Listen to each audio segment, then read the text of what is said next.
Welcome to Yashoda edu platform. ഇന്ന് നമ്മൾ Kerala water അതോറിറ്റിയുടെ ലാബ് അസിസ്റ്റൻറ്റ് എക്സാമിൻ്റെ ഡേ 8 ടൈം ടേബിളിലോട്ടാണ് പോകുന്നത്. ഫിസിക്സിലെ gravitation, work energy and power ഈ 2 ചാപ്റ്റേഴ്സും, കെമിസ്ട്രിയിലെ കെമിക്കൽ ബോണ്ടിങ് ആൻഡ് മോളിക്കുലർ സ്ട്രക്ചറും, ബയോളജിയിലെ ഓർഗാനിസംസ് ആൻഡ് പോപ്പുലേഷനുമാണ് ഈ ഒരു ദിവസത്തിൽ അസൈൻ ചെയ്തിട്ടുള്ളത്. ഇന്ന് ആദ്യം നമുക്ക് ബയോളജിയിലെ ഓർഗാനിസംസ് ആൻഡ് പോപ്പുലേഷൻ നോക്കാം. ഈ ഓർഗാനിസംസ് ആൻഡ് പോപ്പുലേഷൻ +2 വരുന്ന ഭാഗമാണ് ഇക്കോളജിയിൽ. അപ്പോൾ ഇതിനകത്ത് ആദ്യം കുറേ കാര്യങ്ങൾ ബയോട്ടിക്, എബയോട്ടിക് ഫാക്ടേഴ്സ് ഒക്കെ പറയുന്നുണ്ട്. അതൊക്കെ ആവശ്യമുള്ളതാണ്, അറിഞ്ഞിരിക്കണമെന്നേ ഉള്ളൂ. നമുക്കിവിടെ ഏറ്റവും ഇമ്പോർട്ടൻ്റ് ആയിട്ട് വരുന്നത് ചാപ്റ്ററിൻ്റെ എൻഡിലുള്ള ഒരു പോർഷനാണ്. അതായത് ഈ റിലേഷൻസ് ഒക്കെ വരുന്നില്ലേ, ആ ഭാഗമാണ് നമുക്ക് ഏറ്റവും ആവശ്യമായിട്ട് വരുന്നത്. നമ്മൾ ഈ ഇക്കോളജിക്കൽ ഇൻട്രാക്ഷൻസും കാര്യങ്ങളൊക്കെ വരുന്നത്. ഓക്കെ, അപ്പോൾ നമുക്ക് ഈ പോപ്പുലേഷൻ ഇൻട്രാക്ഷൻ ഇത് മുതലാണ് നോക്കേണ്ടത്. Inter specific interactions arise from the interaction of populations of 2 different species. Inter specific interaction വരുന്നത് എവിടെ നിന്നാണ്? 2 ഡിഫറെൻറ്റ് സ്പീഷീസിൻ്റെ പോപ്പുലേഷനിടയിൽ നിന്നാണ് ഈ അവരുടെ ഇൻട്രാക്ഷൻ, അതിൽ നിന്നാണ് നമ്മൾ ഇന്റർ സ്പെസിഫിക് ഇൻട്രാക്ഷൻസ് വരുന്നത്.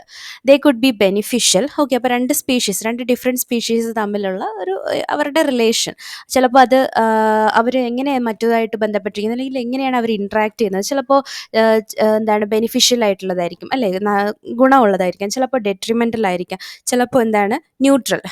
ഒന്നുകിൽ നമുക്ക് ഗുണമായിരിക്കാം, ദോഷമായിരിക്കാം, അല്ലെങ്കിൽ പ്രത്യേകിച്ച് ഗുണവും ഇല്ല ദോഷവും ഇല്ല, അങ്ങനത്തെ സ്പീഷീസ്, അങ്ങനത്തെ ഒരു ഇൻട്രാക്ഷൻ ഉണ്ടാവാം. അപ്പോൾ ഇവിടെ ഈ ഒരു ടേബിളിൽ നോക്കുക, assigning a positive sign for beneficial interaction. ഈ പ്ലസ് കാണിച്ചിരിക്കുന്നത് ബെനിഫിറ്റിനെ കാണിക്കാൻ വേണ്ടിയിട്ടും മൈനസ് സൈൻ കാണിച്ചിരിക്കുന്നത് ഡെട്രിമെൻ്റൽ ആണ്. ഡെട്രിമെൻ്റൽ അല്ലേ, അതായത് അവർക്ക് നെഗറ്റീവ് ആയിട്ടുള്ള എഫക്റ്റ്, ഹാംഫുൾ എഫക്റ്റ് കാണിക്കുന്നതും. പിന്നെ 0 ഫോർ ന്യൂട്രൽ ഇൻട്രാക്ഷൻ, 0 കാണിക്കുന്നത് ന്യൂട്രൽ ആയിട്ടുള്ള ഇൻട്രാക്ഷനെയാണ്. ഓക്കെ, അപ്പോൾ ഇതിൽ പോസിബിൾ ആയിട്ടുള്ള ഇന്റർ സ്പെസിഫിക് ഇൻട്രാക്ഷൻസ് ആണ് പറഞ്ഞിരിക്കുന്നത്. വെരി വെരി ഇമ്പോർട്ടൻ്റ്, ഈ ചാപ്റ്ററിൻ്റെ ഏറ്റവും പ്രധാനപ്പെട്ട ഭാഗമാണിത്. അതുകൊണ്ടാണ് നമ്മൾ ഇത് തന്നെ ഈ ഒരു വീഡിയോയിൽ ഉൾപ്പെടുത്തിയിരിക്കുന്നത്. അപ്പോൾ നോക്കാം, പോപ്പുലേഷൻ ഇൻട്രാക്ഷൻസ്. 2 സ്പീഷീസ് കാണിച്ചിട്ടുണ്ട്, സ്പീഷീസ് എയും ബിയും. ഇവർ രണ്ടുപേരും തമ്മിൽ പോസിറ്റീവാണ് അവരുടെ ഇൻട്രാക്ഷൻ എങ്കിൽ, ഓക്കെ, 2 പേർക്കും പോസിറ്റീവായിട്ടുള്ള ബെനിഫിഷ്യൽ ആയിട്ടുള്ള ഇൻട്രാക്ഷൻ ആണെങ്കിൽ ആ ഇൻട്രാക്ഷൻ്റെ പേരാണ് മ്യൂച്വലിസം. എന്താണ്? മ്യൂച്വലിസം. ഇനി 2 പേർക്ക് നെഗറ്റീവാണ്, ഓക്കെ, 2 പേർക്ക് നെഗറ്റീവാണ്, ഹാംഫുൾ ആണ്, ദോഷകരമായിട്ടുള്ള റിലേഷൻ ആണ് എങ്കിൽ അതിൻ്റെ അർത്ഥം എന്താണ്? കോമ്പറ്റീഷൻ. എന്താണ്? കോമ്പറ്റീഷൻ. ഇനി ഒരു സ്പീഷീസിന് പോസിറ്റീവ്, അതായത് പ്ലസ് ഇഫക്റ്റ്, എന്താണ് ബെനിഫിഷ്യൽ ഇഫക്റ്റും, മറ്റേ സ്പീഷീസിന് ഹാംഫുൾ നെഗറ്റീവ് ഇഫക്റ്റും ആണെങ്കിൽ അത് ആ ഒരു ഇൻട്രാക്ഷൻ്റെ പേരാണ് എന്താണ്? പ്രിഡേഷൻ. ഇനി ഒരു സ്പീഷീസിന് പ്ലസ് ഇഫക്റ്റും മറ്റൊരു സ്പീഷീസിന് നെഗറ്റീവ് ഇഫക്റ്റും വരുന്ന മറ്റൊരു, ഓക്കെ, ഈ സെയിം തരത്തിൽ തന്നെ വരുന്ന വേറൊരു റിലേഷൻ്റെ പേരാണ് പാരസൈറ്റിസം. ഓക്കെ, ഈ പ്രിഡേഷനിലായാലും പാരസൈറ്റിസത്തിലായാലും ഒരു ജീവിക്ക് മാത്രമേ പോസിറ്റീവ് ഇഫക്റ്റും കിട്ടത്തുള്ളൂ, മറ്റേ ജീവിക്ക് എന്തായാലും നെഗറ്റീവ് ഇഫക്റ്റാണ് വരുന്നത്. ഇനി അടുത്തൊരു റിലേഷനാണ് ഒരാൾക്ക് പ്ലസ് ഇഫക്റ്റ്, അതായത് എന്താണ്? ഒരാൾക്ക് പോസിറ്റീവ് നല്ല ഗുണമുള്ള ഒരു ഇഫക്റ്റും മറ്റേ പാർട്ട്ണറിന് എന്തായിരിക്കും? 0 ആയിരിക്കും, അതായത് അവർക്ക് പ്രത്യേകിച്ച് ഗുണവും ഇല്ല ദോഷവുമില്ല. അപ്പോൾ അത്തരത്തിലുള്ള റിലേഷനെ പറയുന്ന, അത്തരത്തിലുള്ള ഇൻട്രാക്ഷനെ പറയുന്ന പേരാണ് കമൻസാലിസം. എന്താണ്? കമൻസാലിസം. അടുത്ത റിലേഷനാണ് ഒരാൾക്ക് നെഗറ്റീവ്, ഓക്കെ, ഒരാൾക്ക് ഹാംഫുൾ ആയിട്ടുള്ള എഫക്റ്റ് ഉണ്ടാവുന്നു, രണ്ടാമത്തെ ആളിന് 0, പ്രത്യേകിച്ചും പോസിറ്റീവും ഇല്ല നെഗറ്റീവും ഇല്ല, അങ്ങനത്തെ റിലേഷൻ, അങ്ങനത്തെ ഇൻട്രാക്ഷൻ്റെ പറയുന്ന പേരാണ് അമൻസാലിസം. ഓക്കെ, അപ്പോൾ മ്യൂച്വലിസം നമുക്ക് മ്യൂച്വലായിട്ട് പോസിറ്റീവ് ഇഫക്റ്റ് ഓർത്ത് വയ്ക്കുക, 2 പേർക്കും പോസിറ്റീവ്. കോമ്പറ്റീഷൻ എന്ന് പറയുമ്പോഴത്തേക്കും 2 പേർക്കും നെഗറ്റീവാണ്, അല്ലെ, പരുക്കുകളൊക്കെ പറ്റാനുള്ള ചാൻസ് ഉണ്ട്. സോ 2 പേർക്കും നെഗറ്റീവ് ഇഫക്റ്റാണ്. ഇനി പ്രിഡേഷൻ എന്ന് പറയുമ്പോൾ ഒരു ഇരേനെ പിടിക്കാൻ വേണ്ടിയിട്ട് ഒരു ജീവി ഓടും, അല്ലേ, അപ്പോൾ ആ ഒരു ഇരപിടിയൻ ഓടും. അപ്പോൾ ആ ഇരപിടിയൻ എപ്പോഴും ആ ജീവിനെ കിട്ടിക്കഴിഞ്ഞാൽ പ്ലസ് എഫക്റ്റും, മറ്റവൻ എന്താണ് അവൻ്റെ ജീവൻ തന്നെ നഷ്ടപ്പെടാനല്ല. അപ്പോൾ പ്രിഡേഷനിൽ എന്തായിരിക്കും? ഒരാളിന് പോസിറ്റീവ്, ഒരാളിന് നെഗറ്റീവ്. അതുപോലെ പാരസൈറ്റിസം, ഒരു പാരസൈറ്റ് നമ്മുടെ ബോഡിയിൽ വന്ന് വരികയാണ്. അപ്പോൾ അവർക്ക് നമ്മുടെ ബോഡി എന്താണ്? ജസ്റ്റ് ഒരു ഹോസ്റ്റ് മാത്രമാണ്.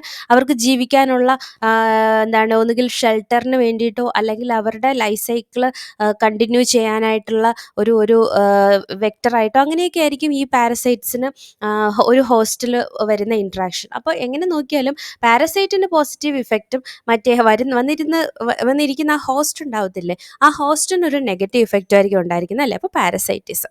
ഇനി കമൻസാലിസം എന്ന് പറയുമ്പോൾ എന്ത് നോക്കുക? പ്ലസും സീറോയും. ഓക്കെ, കമൻസാലിസം പ്ലസും സീറോയും. അമൻസാലിസം ആണെങ്കിൽ എന്താണ്? നെഗറ്റീവും സീറോയും. അപ്പോൾ ഈ കമൻസാലിസം, അമൻസാലിസം, പിന്നെ പ്രിഡേഷൻ, പിന്നെ കോമ്പറ്റീഷൻ ഇതിൽ നിന്നൊക്കെ ക്വസ്റ്റ്യൻസ് വന്നിട്ടുണ്ട്. Okay, both the species benefit in mutualism and both lose in competition in their interactions with each other. പറഞ്ഞല്ലോ, മ്യൂച്വലിസത്തിൽ രണ്ടു പേർക്കും ബെനിഫിറ്റും കോമ്പറ്റീഷൻ ആണെങ്കിൽ രണ്ടു പേർക്കും നഷ്ടം തന്നെയാണ് അവിടെ ഉണ്ടാകുന്നത്. In both parasitism and predation only one species benefits. ഒരു പാരസൈറ്റിസത്തിലായാലും പ്രിഡേഷനിലായാലും ഒരേ ഒരു സ്പീഷീസ് മാത്രമേ ബെനിഫിറ്റഡ് ആവുന്നുള്ളൂ. അത് എന്താണ്? Parasitise and predator respectively. Parasite and predator respectively.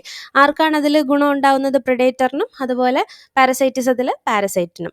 And the interaction is detrimental to the other species host and prey respectively. എന്താണ്? Parasite വന്ന് attack ചെയ്യുന്ന ഹോസ്റ്റിനും അതുപോലെ പ്രിഡേറ്റർ അറ്റാക്ക് ചെയ്യുന്ന പ്രേ ഇരയ്ക്കും എന്താണ്? നെഗറ്റീവ് ഡെട്രിമെൻ്റൽ എഫക്റ്റ് ആണ് വരുന്നത്. The interaction where one species is benefited and the other is neither benefited nor harmed is called commensalism. കമൻസാലിസത്തിൽ എന്താണ്? പ്ലസും സീറോയും നമ്മൾ പറഞ്ഞു കഴിഞ്ഞു, പ്ലസും സീറോയും. In amensalism on the other hand one species is harmed whereas the other is unaffected. അമൻസാലിസത്തിൽ എന്താണ്? നമ്മൾ ഒരു സ്പീഷീസ് ഹാമാണ്, നെഗറ്റീവും സീറോയും അല്ലേ. നമ്മൾ കമൻസാലിസം പ്ലസ് സീറോ പറഞ്ഞു, അമൻസാലിസം നെഗറ്റീവും സീറോയും. predation, parasitism and commensalism share a common characteristic: the interacting species live closely together. Okay, ഈ പ്രിഡേഷനിലായാലും പാരസിറ്റിസത്തിലായാലും കമൻസാലിസത്തിലായാലും ഈ മൂന്നിലും ഒരു ഒരു കോമൺ ക്യാരക്ടർ അവർ കാണിക്കുന്നതെന്ന് വെച്ച് കഴിഞ്ഞാൽ the interacting species live closely together. ഇതിനകത്ത് ഇൻട്രാക്ഷനിൽ വരുന്ന സ്പീഷീസ് ജീവിക്കുന്ന എങ്ങനെയാണ്? അടുത്തടുത്തായിരിക്കും അവരുടെ ജീവിതം എന്ന് പറയുന്നത്. ദെൻ ഓരോരോ സ്പീഷീസായിട്ട് പറയുന്നുണ്ട്, ഓരോരോ ഇൻട്രാക്ഷൻ എടുത്തെടുത്ത് പറയുന്നുണ്ട്. ഇതിൽ നമുക്ക് നോക്കേണ്ടത് എക്സാമ്പിൾ. ഓക്കെ, ആദ്യം പഠിക്കേണ്ടത് ആ റിലേഷൻ, അവരുടെ ഇൻട്രാക്ഷൻ എന്താണ്, അതിൽ ആർക്കാണ് പ്ലസ്, ആർക്കാണ് നെഗറ്റീവ്, ആർക്കാണ് സീറോ ഇഫക്റ്റ്. ഇതാണ് ഒന്നാമത്തെ പോയിന്റ്. അത് പഠിച്ചു കഴിഞ്ഞാൽ രണ്ടാമത് പഠിക്കേണ്ടത് ഇതിൻ്റെ എക്സാമ്പിൾ. ഇത്രയിലെന്നേ ക്വസ്റ്റ്യൻസ് വന്നിട്ടുള്ളൂ ഈ ഭാഗത്തുനിന്ന്.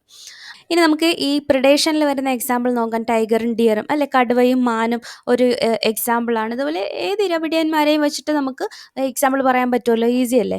പിന്നെ എന്താണ് ഇതിൽ കുറച്ച് പോയിന്റ്സ് പറയുന്നത്? Besides acting as conduits for energy transfer across trophic levels, predators play other important Rolls.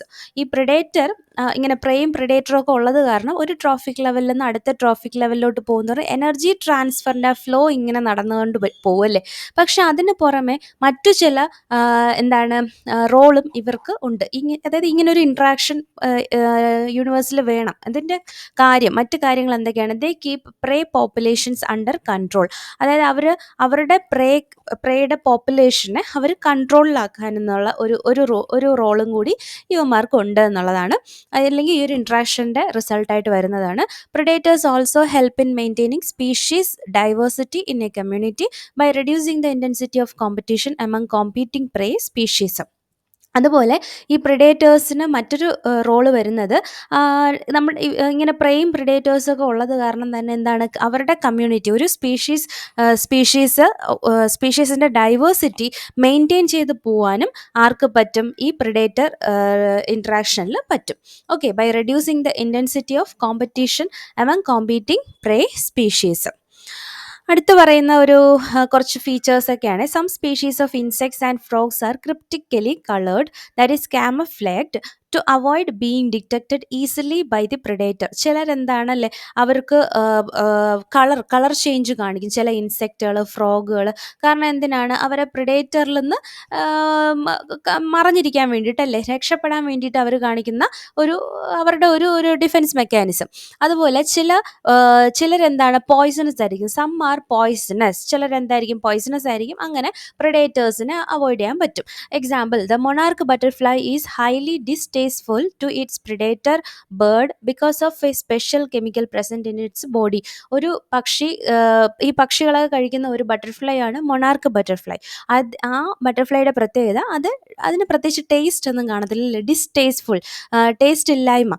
അപ്പോൾ അല്ലെങ്കിൽ ഈ ബേർഡിന് ഇഷ്ടപ്പെടാത്ത ഒരു ടേസ്റ്റ് കാണിക്കുന്നുണ്ട്. കാരണം അത് അവരുടെ ഡിഫെൻസ് മെക്കാനിസം ആണ്. ഓക്കെ, അതൊരു കെമിക്കൽ, അവരുടെ ബോഡിയിൽ പ്രൊഡ്യൂസ് ചെയ്യുന്ന ഒരു കെമിക്കൽ കാരണമാണ്. The butterfly acquires this chemical during its caterpillar stage by feeding on a poisonous weed. ഇവർ കാറ്റർപില്ലർ സ്റ്റേജിലായിരിക്കുമ്പം തന്നെ ഈ ബട്ടർഫ്ലൈ എന്ത് ചെയ്യാണ്? ഒരു വിഷം അംശമുള്ള ഒരു കളയനെ അല്ലെ, വീടിനെ ഭക്ഷിക്കുകയാണ്. അങ്ങനെയാണ് ഇവരുടെ ബോഡിയിൽ ഈ കെമിക്കൽ അക്വയർ ചെയ്യുന്നത്. ഇനി ഫോർ പ്ലാന്റ്സിൻ്റെ കാര്യം എടുത്തു കഴിഞ്ഞാൽ അവരുടെ പ്രിഡേറ്റേഴ്സ് ആരായിരിക്കും? ഹെർബിവോർസ് ആയിരിക്കും അല്ലെ. ഹെർബിവോർ എന്ന് പറയുമ്പോൾ പ്ലാന്റ്സിനെ ഭക്ഷിക്കുന്നവർ.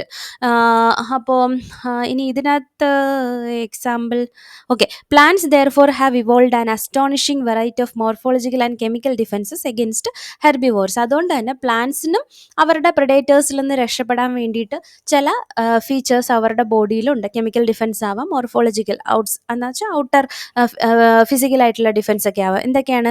തോൺസ് അല്ലെ, മുള്ളുകളുണ്ട് അല്ലെ. എന്തിലൊക്കെയാണ്? അക്കേഷ്യ, കാക്ടസിൽ are the most common morphological means of defence. മെയിനായിട്ട് മിക്ക പ്ലാന്റ്സിലും തോൺസ്, മുള്ളുകളുണ്ട്. Many plants produce and store chemicals that make the herbivore sick when they are eaten, inhibit feeding or digestion. പിന്നെ ചിലരെന്ത് ചെയ്യും? ചില പ്ലാന്റ്സ് ഒക്കെ കെമിക്കൽസ് പ്രൊഡ്യൂസ് ചെയ്യും. അപ്പോൾ അത് ഭക്ഷിക്കുമ്പോൾ ആ ഹെർബിവോർ ആനിമൽസിന് എന്ത് പറ്റും?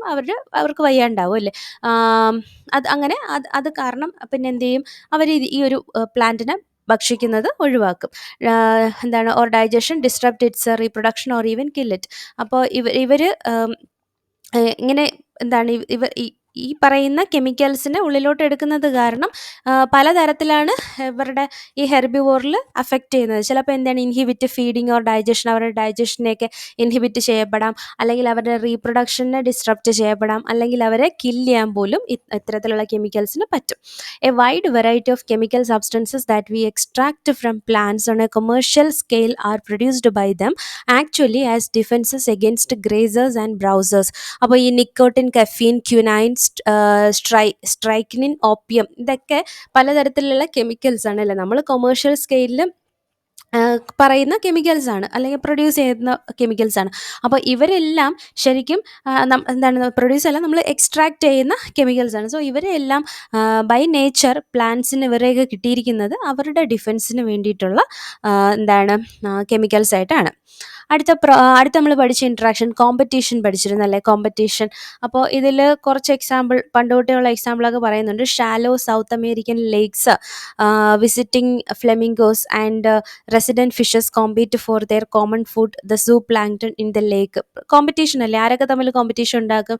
ഈ പറയുന്ന സൗത്ത് അമേരിക്കൻ ലേക്കിലൊക്കെ വരുന്ന ഫ്ലെമിംഗോയും അതുപോലെ അവിടുത്തെ ഫിഷസ്, വലിയ വലിയ മീനുകളും ഒക്കെ ഈ ലേക്കിൽ കാണുന്ന സൂ പ്ലാങ്ക്ടണിന് വേണ്ടിയിട്ട് കോമ്പീറ്റ് ചെയ്യുന്നതാണ് പറയുന്നത്. ഫ്ലെമിംഗോയ്ക്ക് കിട്ടിക്കഴിഞ്ഞാൽ അവൻ രക്ഷപ്പെടും. അപ്പോൾ അന്നത്തെ ദിവസം ഫിഷസിന് കിട്ടത്തില്ല. ഫിഷാണ് കഴിക്കുന്നതെങ്കിൽ ഫ്ലെമിംഗോന് കിട്ടത്തില്ല. സോ രണ്ടുപേരും കോമ്പീറ്റ് ചെയ്തുകൊണ്ടേയിരിക്കും ഒരേ ഒരു ഫുഡ് സോഴ്സായ സൂ പ്ലാങ്ക്ടണിന് വേണ്ടിയിട്ട്. പിന്നെ പറയുന്നത് the Abingdon tortoise in Galapagos islands became extinct within a decade after goats were introduced on the island, apparently due to the greater browsing efficiency of the goats. Galapagos ഐലൻഡിലുള്ള ടോട്ടോയ്സുകളും അതുപോലെ ഈ പറയുന്ന ഗോട്ടിൻ്റെയും കാര്യമാണ് പറയുന്നത്. പിന്നെ ഇതിൽ പറയുന്നുണ്ട് superior barnacle Balanus dominates the intertidal area and excludes the smaller barnacle Chthamalus from that zone. വലിയ സുപ്പീരിയർ ആയിട്ടുള്ള എന്ന് വെച്ചാൽ മെയിൻ റോള് വരുന്നത് ആർക്കാണ്? വലിയ ബാർണക്കിൾ ബലാനസ് എന്ന് പറഞ്ഞ ബാർണക്കിൾസ് ഒരു ഈ ടൈഡ്സിൻ്റെ ഇടയിലുള്ള ഇൻ്റർടൈഡൽ ഏരിയയിൽ ഡോമിനേറ്റ് ചെയ്തപ്പോഴത്തേക്കും സ്വാഭാവികമായിട്ട് സ്മോളർ ബാർണക്കിൾസ് ഒക്കെ അവിടെ നിന്ന് എക്സ്ക്ലൂഡ് ചെയ്യപ്പെട്ട് അവിടെ നിന്ന് ഒഴിവാക്കപ്പെട്ടു എന്നുള്ളതാണ്. പിന്നെ ഗോസിൻ്റെ competitive exclusion principle states that two closely related species competing for the same resources cannot coexist indefinitely, and the competitively inferior one will be eliminated eventually. Goes എന്ന് പറഞ്ഞ ഒരാൾ പറഞ്ഞ കാര്യം എന്താണ്? കോമ്പറ്റേറ്റീവ് എക്സ്ക്ലൂഷൻ പ്രിൻസിപ്പിൾ അദ്ദേഹം കൊണ്ടുവന്നു. അതിൽ പറഞ്ഞത് ഒരേ റിസോഴ്സിന് വേണ്ടിയിട്ട് കോമ്പീറ്റ് ചെയ്യുന്ന സ്പീഷീസ് ആണെങ്കിൽ രണ്ടുപേരും ഒരേപോലെ തന്നെ അവിടെ അവർക്ക് നിൽക്കാൻ പറ്റത്തില്ല. അതിൽ എന്താണ് ഇൻഫീരിയർ ആയിട്ടുള്ളവൻ അല്ലേ, അവന് കോമ്പറ്റീഷനിൽ വിജയിക്കാൻ പറ്റാത്തവൻ ഇവൻച്വലി ആ ഒരു കമ്മ്യൂണിറ്റിയിൽ നിന്ന് എലിമിനേറ്റ് ചെയ്യപ്പെടും എന്നാണ് പറഞ്ഞത്.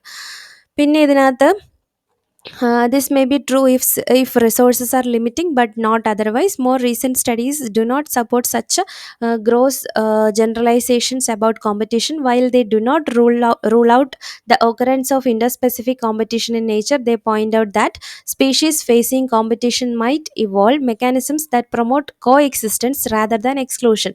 അപ്പോൾ ഇതിൽ ഈ പറയുന്ന ഗോസിൻ്റെ പ്രിൻസിപ്പിൾ വെച്ചിട്ട് നോക്കുകയാണെങ്കിൽ ആ കോമ്പറ്റീഷനിൽ സിറ്റുവേഷനിൽ ഇൻട്രാക്ട് ചെയ്യുന്ന 2 സ്പീഷീസിൽ ഒരാൾ മാത്രമേ എക്സിസ്റ്റ് ചെയ്യപ്പെടുള്ളൂ, മറ്റാൾ എലിമിനേറ്റ് ചെയ്യുന്നതാണ് പറഞ്ഞത്. പക്ഷേ പിന്നീടുള്ള സ്റ്റഡീസിൽ പറയുന്നത് അങ്ങനെയല്ല. അങ്ങനെ ഒരു കോമ്പറ്റീഷൻ വന്നാൽ പോലും ഈ 2 സ്പീഷീസിനും കോഎക്സിസ്റ്റ് ചെയ്യാൻ പറ്റുന്ന തരത്തിലുള്ള മെക്കാനിസംസും അതുപോലെ ഇവോൾവ് ചെയ്തിട്ടുണ്ട്. അതിൽ ഒരു എക്സാമ്പിളാണ് റിസോഴ്സ് പാർട്ടീഷനിങ്. എന്താണ്? If 2 species compete for the same resource, they could avoid competition by choosing, for instance, different times for feeding or different foraging patterns. അതായത് 2 സ്പീഷീസിന് ഒരേ ഫുഡ് സോഴ്സ് തന്നെ വേണമെന്നാണെങ്കിൽ അവർ അവിടെ കോമ്പറ്റീഷൻ ഒഴിവാക്കാൻ വേണ്ടിയിട്ട് അവരൊരു ചൂസിങ് മെക്കാനിസം അവിടെ അഡോപ്റ്റ് ചെയ്യും. അതായത് ഒരാൾ ഫീഡ് ചെയ്യുന്ന സമയത്ത് മറ്റേ ആൾ ഫീഡ് ചെയ്യത്തില്ല, പിന്നെ അവരുടെ ഫോറേജിങ് പാറ്റേൺസ് ഒക്കെ ഡിഫറെൻ്റ് ആയിരിക്കും. ഓക്കെ, ഇങ്ങനെയുള്ള മെക്കാനിസംസും അവരിലുണ്ട് എന്നാണ് മറ്റ് സ്റ്റഡീസ് പറയുന്നത്. MacArthur showed that 5 closely related species of warblers living on the same tree were able to avoid competition and coexist due to behavioral differences in their foraging activities. ഈ ഫോറേജിങ് activities എന്ന് പറയുമ്പോൾ എന്താണ്? Food searching ആയിട്ടുള്ള activities. അടുത്ത് നമുക്ക് നോക്കാം parasitism. പാരസൈറ്റിസത്തിൽ എന്താണ് ഒരു പാരസൈറ്റും പിന്നെ അതിൻ്റെ ഹോസ്റ്റിന് എപ്പോഴും നെഗറ്റീവ് ഇഫക്റ്റ് ആയിരിക്കും, പാരസൈറ്റിനാണെങ്കിൽ പ്ലസ് ഇഫക്റ്റ് ആയിരിക്കും. ഓക്കെ, പ്ലസും നെഗറ്റീവും മൈനസും ഇഫക്റ്റാണ് പാരസൈറ്റിസത്തിൽ വരുന്നത്. എക്സാമ്പിൾ പറയുന്നുണ്ട് ദ ഹ്യൂമൻ ലിവർ ഫ്ലൂക്ക് എന്ന് പറയുന്നത് ഒരു നെമറ്റോഡ് പാരസൈറ്റ് ആണ്. Depends on 2 intermediate host. അവർക്ക് 2 ഹോസ്റ്റിനെ വേണം, a snail and a fish, to complete its life cycle. അവരുടെ ലൈഫ് സൈക്കിൾ കംപ്ലീറ്റ് ചെയ്യാൻ വേണ്ടിയിട്ട്. അതുപോലെ മറ്റൊരു എക്സാമ്പിളാണ് ദ മലേറിയൽ പാരസൈറ്റിന് ആരെ വേണം? വെക്ടറായിട്ടുള്ള മൊസ്കിറ്റോനെ വേണം, to spread to other host. പിന്നെ parasites that feed on the external surface of the host organism are called ectoparasites. ഒരു ഹോസ്റ്റിൻ്റെ ബോഡി സർഫസിന് വെളിയിൽ താമസിക്കുന്ന ആൾക്കാരെ പറയുന്നതാണ്, അങ്ങനത്തെ പാരസൈറ്റ്സിനെ പറയുന്നതാണ് എക്ടോപാരസൈറ്റ്സ്. എക്സാമ്പിൾ എന്തൊക്കെ പറയാം? നമ്മൾ ഈ ഹ്യൂമൻസിലുള്ള ലൈസും അതുപോലെ ഡോഗ്സിലുള്ള ടിക്സും. പിന്നെ many marine fish are infested with ectoparasitic copepods. അടുത്തത് Cuscuta, a parasitic plant that is commonly found growing on hedge plants. So ഈ എക്സാമ്പിൾസ് ഒക്കെ നന്നായിട്ട് തന്നെ പഠിച്ചു വയ്ക്കുക കേട്ടോ. പിന്നെ എൻഡോപാരസൈറ്റ്സ് എന്തായിരിക്കും? ഒരു ഹോസ്റ്റ് ബോഡിക്ക് ഉള്ളിൽ താമസിക്കുന്നവരാണ് എൻഡോപാരസൈറ്റ്സ്. ഇവിടെ ഇപ്പോൾ ബോഡിയിലെ liver, kidney, lungs, red blood cells, ഇതിലൊക്കെ ഇതുപോലെ ഈ പാരസൈറ്റ്സ് വന്ന് താമസിക്കുന്നുണ്ട്. സോ അതെല്ലാം എൻഡോപാരസൈറ്റ്സ് എന്നാണ് പറയുന്നത്. ഇനി മറ്റൊരു ടൈപ്പ് പാരസൈറ്റിസമാണ് ബ്രൂഡ് പാരസിറ്റിസം. ഇത് ബേർഡ്സിലാണ് കാണുന്നത്. എക്സാമ്പിൾ എന്താണ്? നമ്മൾ കാക്കയും കുയിലും തമ്മിലുള്ള ആ ഒരു ഇൻട്രാക്ഷൻ എന്തായിരിക്കും ഇവിടെ? In which the parasitic bird lays its eggs in the nest of its host and lets the host incubate them. ഇവിടെ ചെയ്യുന്നതെന്ന് വെച്ച് കഴിഞ്ഞാൽ പാരസൈറ്റ് ആയിട്ടുള്ള ബേർഡ് എന്ത് ചെയ്യാണ്? അയാളുടെ മുട്ടേനെ മറ്റേ ഹോസ്റ്റിൻ്റെ കൂടിൽ കൊണ്ടുപോയി ഇടുകയാണ്. അപ്പോൾ ആ ഹോസ്റ്റ് ആയിരിക്കും പിന്നീട് അവരുടെ മുട്ടേനൊപ്പം തന്നെ ഇവരെ ഇരുന്ന് ഇൻക്യുബേറ്റ് ചെയ്ത് വിരിയിക്കുന്നു. During the course of evolution the eggs of the parasitic bird have evolved to resemble the host egg in size and color to reduce the chances of the host bird detecting the foreign eggs and ejecting them from the nest. Okay, അവർ ഈ ഒരു time പീരീഡിൽ host incubate ചെയ്തുകൊണ്ടിരിക്കുമ്പോൾ അവർക്ക് അറിയാൻ പറ്റത്തില്ല ഇത് പുറത്തുനിന്ന് വന്ന മുട്ടയാണെന്നുള്ളത്. അതിന് വേണ്ടിയിട്ടുള്ള എന്തെല്ലാം സൈസിലും കളറിലും ഒക്കെ പലതരത്തിലുള്ള സിമിലാരിറ്റീസ് ഈ മറ്റേ എഗ്ഗും കാണിക്കും. പിന്നെ എക്സാമ്പിൾ പറയുന്നത് നമ്മളെ കുയിലും കാക്കയും തമ്മിൽ അല്ലേ, cuckoo or koel and the crow in your neighbourhood park during the breeding season spring to summer and which brood parasitism in action. അടുത്ത ഇൻട്രാക്ഷൻ നമ്മൾ പറഞ്ഞ ഏതാണ്? കമൻസാലിസം അല്ലേ. കമൻസാലിസത്തിൽ നമ്മൾ പറഞ്ഞ എന്താണ്? This is the interaction in which one species benefits, ഒരു പ്ലസും പിന്നെ ഒരു സീറോയും. പ്ലസും സീറോയും ആണ്.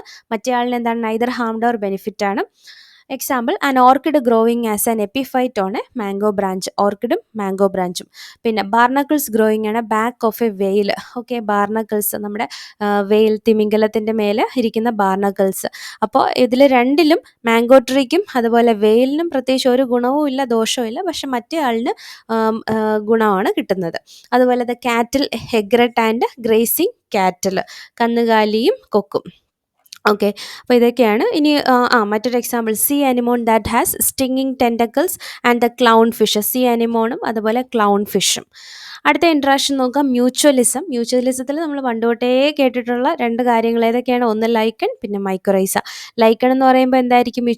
മ്യൂച്വലിസ്റ്റിക് റിലേഷൻഷിപ്പ് ബിറ്റ്വീൻ ഫംഗസ് ആൻഡ് എന്താണ് ഒരു ആൽഗയോ അല്ലെങ്കിൽ സയനോബാക്ടീരിയോ തമ്മിലുള്ള, ഫംഗസും ആൽഗയും തമ്മിലുള്ള ഇൻട്രാക്ഷനാണ് ലൈക്കൺസ്. മൈക്കൊറൈസ എന്ന് പറയുമ്പോൾ എന്താണ്? ഫംഗസും ഹയർ പ്ലാന്റുകളുടെ റൂട്ടും തമ്മിലുള്ള ഇൻട്രാക്ഷനാണ് മൈക്കോറൈസ എന്ന് പറയുന്നത്. പിന്നെ ഇതിൽ വരുന്ന plants need the help of animals for pollinating their flowers and dispersing their seeds. നമ്മൾ ഈ മ്യൂച്വലിസത്തിൽ വരുന്ന മറ്റ് റിലേഷൻ കൂടെ നോക്കാം. എന്തൊക്കെയാണ്? പ്ലാന്റും ആനിമൽസും. പ്ലാന്റ്സിന് അവരുടെ പോളിനേഷൻ നടക്കണമെങ്കിൽ എന്ത് വേണം? ഈ ഹണി ബി ഒക്കെ പോലുള്ള ബീസോ അല്ലെങ്കിൽ പലതരത്തിലുള്ള ഇൻസെക്ട്സ്, ബേർഡ്സ് ഇവരൊക്കെ വേണം അല്ലേ പോളിനേറ്റ്സിന്. സോ പ്ലാന്റും ആനിമൽസും തമ്മിലുള്ള ഇൻട്രാക്ഷൻ പറയാം. പിന്നെ അതിൽ പ്ലാന്റ് അവർക്ക് വേണ്ട പോളനും എന്താണ് പ്ലാന്റിൻ്റെ പോളിനേഷൻ കാര്യമായിട്ട് നടക്കുകയും ചെയ്യും. പിന്നെ തിരിച്ച് പോളിനേറ്റേഴ്സിനാണെങ്കിൽ ഇവരുടെ നെക്ടർ, ഫ്രൂട്ട്, ജ്യൂസ് ഇതെല്ലാം കിട്ടുകയും ചെയ്യും. ഓക്കെ. അതുപോലെ ഈ മ്യൂച്വലിസം കാണിക്കുന്ന പ്ലാന്റ്സ് ആനിമൽ ഇൻട്രാക്ഷനിൽ വരുന്ന ഒരു ടേമാണ് കോ എവല്യൂഷൻ എന്ന് പറയുന്നത്. ഈ കോ എവല്യൂഷൻ എന്ന് വെച്ച് കഴിഞ്ഞാൽ ഈ ഒരു ഇൻട്രാക്ഷനിൽ വരുന്ന 2 സ്പീഷീസ്, രണ്ട് സ്പീഷീസ് ഇവരുടെ എവല്യൂഷൻ എന്ന് പറയുന്നത് അത് ഭയങ്കരമായിട്ട് ഡിപ്പെൻഡ് ചെയ്തിരിക്കും. അതായത് അവരുടെ സർവൈവൽ എന്ന് പറയുന്നത് മറ്റേ ആൾ പാർട്ട്ണർ ഇല്ലെങ്കിൽ ഇയാളില്ല എന്നുള്ള അവസ്ഥയാണ്. അതായത് അവരുടെ സർവൈവലിന് ഈ 2 സ്പീഷീസും കൂടിയേ തീരുള്ളൂ. സോ അവർക്ക് എന്തെങ്കിലുമൊക്കെ ചേഞ്ചസ് വരുവാണെങ്കിൽ 2 പേർക്കും അതുപോലെ തന്നെ ഒരു പാരലൽ ആയിട്ടുള്ള ചേഞ്ചസ് അവരുടെ ബോഡിയിൽ ഉണ്ടാവും. ഇങ്ങനെ ടൈറ്റ് ആയിട്ടുള്ള കോവല്യൂഷൻ കാണിക്കുന്ന ഒരു റിലേഷനാണ് നമ്മുടെ ഫിഗ് ട്രീയും അതുപോലെ ഫിഗ് ട്രീനെ പോളിനേറ്റ് ചെയ്യുന്ന വാസ്പുകളും. ഓക്കെ, സ്പീഷീസ് ഓഫ് വാസ്പുകളും. അപ്പോൾ ഇവരുടെ പ്രത്യേകത എന്ന് പറയുന്നത് ഈ ഫിഗ് ട്രീയിലാണ് ഈ വാസ്പ് വന്ന് അറ്റാച്ച് ചെയ്യുന്നതും അവർക്ക് എഗ്ഗ് ലേ ചെയ്യാനുള്ള ഒരു പൊസിഷൻ കണ്ടുപിടിക്കുന്നതാണ്. ഇവർ കണ്ടുപിടിക്കുന്ന എവിടെയാണ്? ഫീമെയിൽ വാസ്പാണെങ്കിൽ ഈ ഫിഗിൻ്റെ ഫ്രൂട്ടിനെയാണ് അവർ എന്തിനു വേണ്ടി യൂസ് ചെയ്യുന്നത്? ഈ പറയുന്ന എഗ്ഗ് ലേയിങ്ങിന് വേണ്ടി യൂസ് ചെയ്യുന്നത്. മാത്രമല്ല ഇങ്ങനെ എഗ്ഗ് ലേ ചെയ്യാൻ വേണ്ടി വരുന്നു. പിന്നെ ആ എഗ്ഗ് അവിടെ ഇരുന്നിട്ട് ഹാച്ച് ചെയ്ത് ലാർവയ്ക്കായി മാറുമ്പോഴത്തേക്കും ആ ലാർവയെ ഫുഡാക്കുന്ന എന്തിനെയാണ്? ഈ ഡെവലപ്പ് ചെയ്ത് വരുന്ന സീഡുകളെയാണ് ആ ലാർവയെ ഭക്ഷണമാക്കുന്നത്. സോ ലാർവയ്ക്കും ഫുഡ് കിട്ടുന്നുണ്ട്, അതുപോലെ നമ്മുടെ ട്രീക്കാണെങ്കിൽ പോളിനേഷനും സക്സസ്ഫുള്ളി നടക്കുന്നുണ്ട്. സോ ഇതിൽ ഇവരുടെ റിലേഷൻ എന്ന് പറയുന്നൊരു കോഎവല്യൂഷനാണ്. ഒരാളില്ലെങ്കിൽ മറ്റേ ആളില്ല, 2 പേർക്കും ഒരേപോലെ ആയിരിക്കും ചേഞ്ചസ് ഒക്കെ വരുന്നത്. അതുപോലെ മറ്റൊരു എക്സാമ്പിളാണ് ഈ നമ്മുടെ ബീസും ബംബിൾ ബീസും ഒക്കെ പോളിനേറ്റേഴ്സായിട്ട് ആക്ട് ചെയ്യുന്ന ചില ഓർക്കിഡ്സ്. അപ്പോൾ ഈ ഓർക്കിഡുകളുടെ ഫ്ലോറൽ പാറ്റേൺ അവരുടെ ഫ്ലവറിലെ പെറ്റൽസ് ഒക്കെ ഇല്ലേ, അതിൻ്റെ പ്രത്യേകതകൾ വെച്ചിട്ടും ഇതുപോലെ ടൈറ്റ് ആയിട്ടുള്ള റിലേഷൻ കാണിക്കുന്നുണ്ട്. ഫോർ എക്സാമ്പിൾ മെഡിറ്ററേനിയൻ ഓർക്കിഡ് ആയിട്ടുള്ള ഓഫ്രിസ് ഒരു സെക്ഷൽ ഡെസിറ്റ് ആണ് കാണിക്കുന്നത് ഒരു സ്പീഷീസ് ഓഫ് ബിയു ആയിട്ട്. അതായത് ചെയ്യുന്ന എന്താണ്? അതിൽ ഈ പറയുന്ന ഓർക്കിഡിൻ്റെ പെറ്റൽസിൽ ഒരു പെറ്റലിനെ കാണാനായിട്ട് നമ്മുടെ ഈ ഫീമെയിൽ ബീൻ്റെ ഷേപ്പ് പോലെ ഇരിക്കും അല്ലേ. അപ്പോൾ അത് കാരണം അതിൻ്റെ സൈസും കളറും മാർക്കിങ്സും ഒക്കെ ഏകദേശം അതുപോലെ സിമിലറായിട്ട് റിസംബ്ലൻസ് കാണിക്കുന്നുണ്ട്. സോ അതുകൊണ്ട് തന്നെ മെയിൽ ബീസ് വന്നിട്ട് ഈ ഒരു ഫ്ലവറിലാണ് ശരിക്കും അവർ സ്യൂഡോ കോപ്പുലേറ്റ് ചെയ്യുന്നത്. സോ അത് വഴിയിട്ട് ഇവരുടെ പോളിനേഷൻ സക്സസ്ഫുള്ളി നടക്കുന്നുണ്ട്. ഓക്കെ, അപ്പോൾ ഇതും നമ്മൾ നേരത്തെ പറഞ്ഞ പോലെ കോഎവല്യൂഷൻ ഇവരിലും നടക്കുന്നുണ്ട്. എന്തെങ്കിലും ചേഞ്ചസ് ഫീമെയിൽ വാസ്പിനുണ്ടായാൽ അതേപോലെ ഒരു ചേഞ്ച് നമ്മുടെ ഈ ഓർക്കിഡിനും ഉണ്ടാവണം. ഇല്ലെങ്കിൽ എന്തായിരിക്കത്തില്ല, ഈ പറയുന്ന പോളിനേഷൻ്റെ റേറ്റ് കുറയുന്നതായിട്ട് കാണാൻ പറ്റും. സോ ഇതൊക്കെയാണ് ഇതിൽ ഏറ്റവും ഇമ്പോർട്ടൻ്റ് ആയിട്ട് വരുന്ന ഇൻട്രാക്ഷൻസും അവരുടെ കുറച്ച് ഫീച്ചേഴ്സ്, പിന്നെ മെയിനായിട്ട് എക്സാമ്പിൾസ്. ഇതിൽ ഓരോന്നിലും പറയുന്ന എക്സാമ്പിൾ അങ്ങനെ തന്നെ നോക്കുക. PSC മാക്സിമം NCERTയിൽ നിന്നുള്ള ക്വസ്റ്റ്യൻസ് ആണ് +2 ലെവൽ എക്സാമിനൊക്കെ ഏറ്റവും കൂടുതൽ ചോദിച്ച് കണ്ടിട്ടുള്ളത്. അപ്പോൾ നന്നായിട്ട് പഠിക്കുക. ചാനൽ ഇഷ്ടമായിട്ടുണ്ടെങ്കിൽ സബ്സ്ക്രൈബ് ചെയ്യുക, നമ്മുടെ വീഡിയോയ്ക്കൊക്കെ ലൈക്ക് ചെയ്യുക. താങ്ക്